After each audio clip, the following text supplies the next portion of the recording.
मैं पहले भी खामोश रही थी, मैं स्टिल जो है वो खामोश रहूंगी। जो भी हुआ, बोलने को मेरे पास भी बड़ा कुछ है, लेकिन मैं खामोश रहूंगी। लेकिन पहला नोटिस रजब भट्ट की तरफ से अपनी वाइफ को चला गया, ये बात सच है। आपको क्या लगता है कि ये किस तरफ से ज्यादा हो रहा है, रजब की तरफ से, ईमान की तरफ से? ज्यादातर ईमान की फैमिली की तरफ से ज्यादा हो रहा है। जो अभी तक डिवोर्स तक की नौबत चली गई है ना, या मेरी इनकी जिंदगी में इंटरफेरेंस ना करने से इनका घर बचता है, तो केवान के लिए, ईमान के लिए मैं सोशल मीडिया छोड़ दूंगा, इनका घर बसे। इतना बड़ा कोई रंगबाज है ना वो इंसान, वो कुरान पाक पकड़ के कह रहा है कि मैं माफी मांगता हूँ, ऐसे हाथ रखा हुआ है, मैं माफी मांगता हूँ। ओन शेख, उसके बाप के नाम से उसको कौन जानता है? कोई भी नहीं जानता उसको। लोग जानते हैं कि रजब भट्ट का साला है। कि रजब भट्ट अपने बेटे को ऑन नहीं करते और वो कहते हैं कि खर्चा वो। भाईजान, ये आपको मैसेज दिखाऊं मैं? रुके, आपको मैं मैसेज दिखाता हूँ। ये जनाब, ये क्या कह रहा है रजब भट्ट कि भाई ये इट्स ट्रू, ठीक है। मैंने पूछा कि नोटिस जो है वो सच्चा है? उसने कहा बिल्कुल, आपकी स्क्रीनशॉट ये चल भी रहा होगा आपकी स्क्रीन पे, उसने कहा ये बिल्कुल ये सच है। दूसरी बात उसने कहा कि भाई दिलों में मुनाफकत जब आ जाती है ना, तो मैं रिश्ता फिर ये आगे लेके चल नहीं सकता। कल रात को बात हुई है, सुबह 4 बजे का सहरी के बाद मेरी बात हुई है। जब आपकी वाइफ या उसके घर वाले, या मेरी वाइफ या उसके घर वाले, या किसी की भी हम मिसाल ले लेते हैं, जब आपकी वहां पे बेबुनियाद इल्जाम लगाए कि ये चोर है, ईमान जो है ना, सबसे पहले अपने भाई ओन शेख को ब्लॉक करे, हर जगह से ब्लॉक कर दे, व्हाट्सएप से ब्लॉक कर दे, फेसबुक से ब्लॉक कर दे। अगर तो उसने अपने भाई को शटअप कॉल ना दी तो मेरे ख्याल से 2 नोटिस अगले भी 2 महीने में फारिग होकर तलाक हो जाएगी। और एक साइड पे भाभी का हाथ है, और वो उन्होंने पिक्चर लेके ऊपर से ये लिखा है कि ये नोटिस जो है वो मुझे आ गया है। मैं पहले भी खामोश रही थी, मैं स्टिल जो है वो खामोश रहूंगी। जो भी हुआ, बोलने को मेरे पास भी बड़ा कुछ है, लेकिन मैं खामोश रहूंगी। लेकिन पहला नोटिस रजब भट्ट की तरफ से अपनी वाइफ को चला गया, ये बात सच है। नहीं, खामोश रहने से क्या उनका घर बच जाएगा? खामोश रहने का मतलब क्या है? कि क्या वो खुद चाहती हैं कि मुझे डिवोर्स हो जाए? मतलब खामोश इंसान तभी रहता ना। एक काम में 3 लीगल नोटिस चले गए तो कानूनी तौर पे इनकी डिवोर्स हो जाएगी, तो क्या वो खामोशी बरकरार रखेंगी और डिवोर्स हो जाए? ठीक है। अब क्या लगता है कि ये किस तरफ से ज्यादा हो रहा है, रजब की तरफ से, ईमान की तरफ से? ज्यादातर ईमान की फैमिली की तरफ से ज्यादा हो रहा है। जो अभी तक डिवोर्स तक की नौबत चली गई है ना, ये इनकी फैमिली की वजह से ही डिवोर्स तक की नौबत आई है। अगर ये लोग बहुत ज्यादा अवर स्मार्ट ना बनते, जिस तरह वो साला साहब है, वो बहुत ज्यादा अवर स्मार्ट बन गए, अगर वो ना बनते और बहनोई का साथ देते और अपनी बहन को समझाते कि देखो घर बसाना है और हमने सोशल मीडिया पे आगे तमाशे नहीं लगाने, वो पॉडकास्ट में ना बैठता, वो अपने बहनोई के दुश्मनों के साथ ना बैठता, तो मेरे ख्याल तलाक तक की नौबत कभी उस नहीं। पॉडकास्ट के अंदर जो उन्होंने रेहान तारिक साहब को दिया, उसके अंदर उन्होंने कहा कि अगर मेरे सोशल मीडिया से गायब होने से, या मेरे सोशल मीडिया से दूर जाने से, या मेरी इनकी जिंदगी में इंटरफेरेंस ना करने से इनका घर बचता है, तो केवान के लिए, ईमान के लिए मैं सोशल मीडिया छोड़ दूंगा, इनका घर बसे। इतना बड़ा कोई रंगबाज है ना वो इंसान, वो कुरान पाक पकड़ के कह रहा है कि मैं माफी मांगता हूँ, ऐसे हाथ रखा हुआ है, मैं माफी मांगता हूँ, मैं चाहता हूँ मेरी बहन का घर बस जाए, मैं चाहता हूँ। और अगले ही लम्हे उसके दुश्मनों के साथ बैठ के, जिस बंदे के एडिटर्स ने उसकी बहन के जो है वो, और मैं अब क्या ही कहूं कि जिनके गंदे डांस करवाए हैं, नाजेबा वीडियोस बनाई हैं, उसके साथ बैठ के अपने बनोई को गलत कह रहा है। मुझे बताओ ऐसा साला क्या करेगा? किसके साथ? जो उनके खिलाफ कौन थे? जो कंट्रोवर्सीज चल रही हैं? कंट्रोवर्सी चल रही है ना, एक टिकटॉकर भी तो मशहूर है ना, मैंने नाम नहीं लेना, मैं नाम लेके एमी फेम दे दूं, वही बात है कि हम नाम लेके क्यों किसी को फेम दे।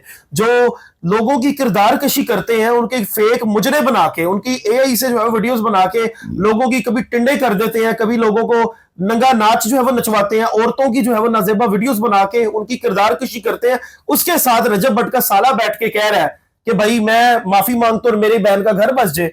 ऐसे घर बसते हैं? मुझे अब ये बताओ, पहले उस बंदे को मुझे बताओ कि ओन शेख, उसके बाप के नाम से उसको कौन जानता है? कोई भी नहीं जानता उसको। लोग जानते हैं कि रजब भट्ट का साला है, ऐसे ही है। मैं तो नहीं उनको जानता था कि वो कौन है, मुझे तो ये पता है कि रजब भट्ट का साला है, उसके अलावा उसकी अपनी क्या पहचान है? दूसरी साइड पे बैठ के कह रहा है कि किवान को उसका बाप ओन नहीं करता, मेरे चैनल को सब्सक्राइब करें क्योंकि अब उसका सारा खर्चा मैंने उठाना है। ये मर्दों वाली बात है, मुझे आप ये बताएं। ये आपको लगता है कि रजब भट्ट अपने बेटे को ऑन नहीं करते और वो कहते हैं कि खर्चा वो? भाईजान, ये आपको मैसेज दिखाऊं मैं? रुके, आपको मैं मैसेज दिखाता हूं। ये जनाब, ये क्या कह रहा है रजब भट्ट कि भाई ये इट्स ट्रू, ठीक है। मैंने पूछा कि नोटिस जो है वो सच्चा है? उसने कहा बिल्कुल, आपकी स्क्रीनशॉट ये चल भी रहा होगा आपकी स्क्रीन पे, उसने कहा ये बिल्कुल ये सच है। दूसरी बात उसने कहा कि भाई दिलों में मुनाफकत जब आ जाती है ना, तो मैं रिश्ता फिर ये आगे लेके चल नहीं सकता, कोई भी नहीं चल सकता। उसके अलावा ये और ये इसका भाई जो ओन है वो खुश रहे। दूसरी बात रही किवान की, मैंने जब पूछा, मैंने कहा मुझे सिर्फ किवान का अफसोस है, मुझे सिर्फ किवान का एहसास है, तो उसने कहा कि उसका बाप अभी जिंदा है, किवान की सारी रिस्पॉन्सिबिलिटी मेरी है, वो मेरा बेटा है, मेरा जो कुछ भी है वो सब उसी का है। आपकी बात कब हुई थी रजब भट्ट से? कल रात को बात हुई है, सुबह 4 बजे का सहरी के बाद मेरी बात हुई है, क्योंकि मैंने वो नोटिस सुबह सहरी के टाइम देखा और मैंने फौरन रजब को मैसेज किया कि यार ये सच है, तो वो भी उसने, जिस तरह मेरे साथ पहली दफा ऐसी बात हुई है कि वो इंसान काफी ज्यादा दुख में था, उसने कहा यार अल्लाह खैर करेगा, वो खुश रहे, अपने भाई ओन के साथ वो खुश रहे, बाकी मेरे बेटे की बात हुई तो उसको मैं ऑन करता हूँ, उसके लिए जो हो सका मैं करूँ। ये मैसेज के अंदर जो उन्होंने मुनाफकत वर्ड यूज किया है, दिलों में मुनाफकत रख के नहीं चला जा सकता, किसके बारे में कह रहे हैं? अपने बारे में कह रहे हैं कि मतलब मेरे दिल में मुनाफकत है। उसके दिल में मुनाफकत क्यों नहीं है? उसके दिल में अगर मुनाफकत होती तो ये रिश्ता कब का खत्म हो गया होता। मुनाफकत आगे है, और मुनाफकत होती क्या है, इसकी जो है वो डेफिनेशन क्या है कि एक तरफ आप कुरान पाक में हाथ रख के कहते हो कि यार नहीं घर बसना चाहिए, दूसरी साइड आप दुश्मनों के साथ बैठ के उसकी अपने बनोई की किरदारकशी कर रहे हो, तो मुनाफिक कौन हुआ?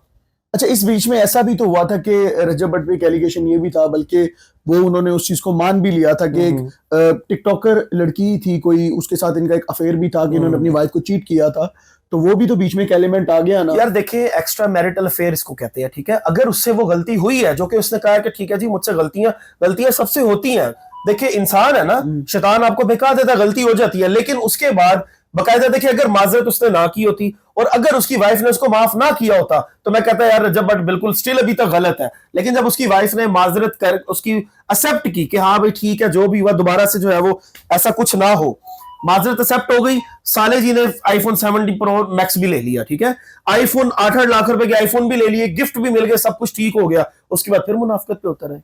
ये नहीं, अगर सब कुछ ठीक हो गया था, सब कुछ ठीक था, तो ये अचानक से सब कुछ खराब होने, जब आपकी वाइफ या उसके घर वाले या मेरी वाइफ या उसके घर वाले या किसी की भी हम मिसाल ले लेते हैं, जब आपकी वहां पे बेबुनियाद इल्जाम लगाए कि ये चोर है, तो आपके मेरे ख्याल से दिल में एक बात आएगी कि यार ये मेरी माँ की किरदारकशी कर रहे हैं। कौन चोर है? किसके बारे में कहा? रजब भट्ट की वालदा को चोर कहा गया। चोर कहा? हाँ, उसको चोर कहा गया। उसके बाद जो ओन है, जो उसका साला है, अब जब आपके बहनोई की वालदा आपके घर आ रही है तो आप उसको रिस्पेक्ट से बुलाएंगे ना कि माँ जी आ रही है या रजब भट्ट की वालदा आ रही है, और नहीं दाई ये मेरे ख्याल से ये कुछ छोटी बात नहीं है कि अगली की जो आप वो देखिए, रजब ने भी कहा कि मेरी माँ तेरी क्लास फेलो है जो तू कह रहे हैं नहीदा आ गई है। रिस्पेक्ट का एक एलिमेंट होता है बीच में कि आप एक बड़ी खातून है, वो माँ है, उसको आपको रिस्पेक्ट से मुखातिब करें। जब आप अपनी बहन की सास को कह रहे हैं नहीदा आ गई है, मुझे बताइए आप कहाँ के खैर ख्वाह भाई हैं? आप तो अपनी बहन के सबसे बड़े दुश्मन है।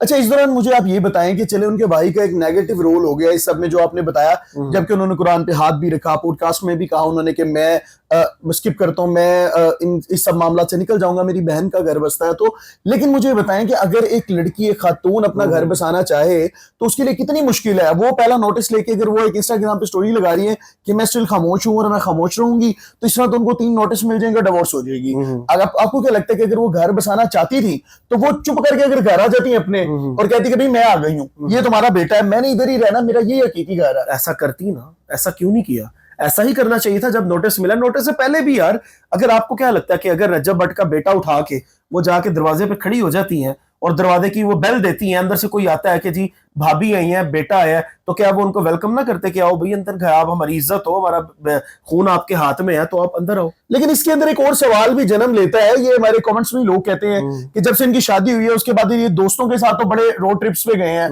तो मतलब दुबई गए वालिदैन के साथ, बाहर घूमने गए, यूके चले गए, जहां जहां घूमना चाहा इन्होंने घूमे, ये अपनी अहलिया को लेके कहीं नहीं गए। देखिए मेरी बात सुने, एक व्लॉगर या एक सोशल मीडिया इन्फ्लुएंसर जो इतना ज्यादा मशहूर हो ना, जिसके 8-9 मिलियन फॉलोअर्स हो, उसकी लाइफ थोड़ी सी डिफरेंट होती है, ठीक है। अब चूंकि उसका कोई और वो कारोबार वगैरह, उसका देखिए मेन जो मामला है, जो मेन काम है, वो एक एज ए यूट्यूबर है ना, यूट्यूबर है, वो यूट्यूब पे ज्यादा काम कर रहा है, तो जाहिर सी बात है उसकी फर्स्ट प्रायोरिटी यही होगी कि यार मैं अपने बच्चों के लिए कुछ बेहतर करूं, मैं इतना कमाऊं कि कल को मेरे बीवी बच्चे किसी के मोहताज ना हो, ठीक है। इस मामले में टाइम की बड़ी शॉर्टेज होती है। मैं एक मीडिया पर्सन हूं यार, मैं अपने घर में टाइम नहीं दे पाता हूं, मैंने पूरे दिन जाके बाहर लोगों की खिदमत करनी होती है, लोगों के इश्यूज को स्प्रेड करना होता है, तो मेरी वाइफ भी मुझसे नाराज रहती है, उसको हैंडल करना पड़ता है कि यार जब इंशाल्लाह टाइम उसने जो बहुत ज्यादा नहीं निकाला, ये गलती बिल्कुल उसकी भी है, लेकिन उसकी लाइफ में हैंडल्स कितने आए। आप कितने पैसे कमाते हैं? जितने भी कमाते हैं अप्रोक्सीमेटली 1-2 लाख कमा लेते हैं। छोड़ दें आप, कभी भी चले हम एक फर्ज कर लेते हैं, आप 1 लाख रुपए कमाते हैं। चले 1 लाख रुपए। आप अपने घर पे कितने पैसे लगाते हैं? 1 लाख का लाख पूरा लगा देते हैं। अपनी बीवी बच्चों पे कितने पैसे लगाते हैं? लाख पूरा लगा देते हैं, ठीक है। रजब भट्ट ने अपनी अप्रोक्सीमेटली अर्निंग्स भी बताई कि उनकी अर्निंग्स करोड़ों रुपए में है, और उन्होंने लास्ट पॉडकास्ट में इतराफ किया कि मैं 2 से 3 लाख रुपए भी भिजवा देता था खर्चे के, वो भी 2 महीने से मैंने बंद कर दिए हैं। नहीं, बंद कोई नहीं किए खर्चे, उनकी स्टेटमेंट है। वो जब बंद करने की बात हो, 2 महीने होता है जब इतनी ज्यादा इख्तलाफात सामने हो ना, इज्जत को उछाला जाए, चोरियों के इल्जामात लगाए थे तो फिर में भी हो सकता है, लेकिन अभी तक वो अपने बेटे को ऑन करता है। उसने कहा इसकी सारी जिम्मेदारी A to Z मेरी है और मेरा बनाया हुआ सब कुछ मेरे बेटे का है।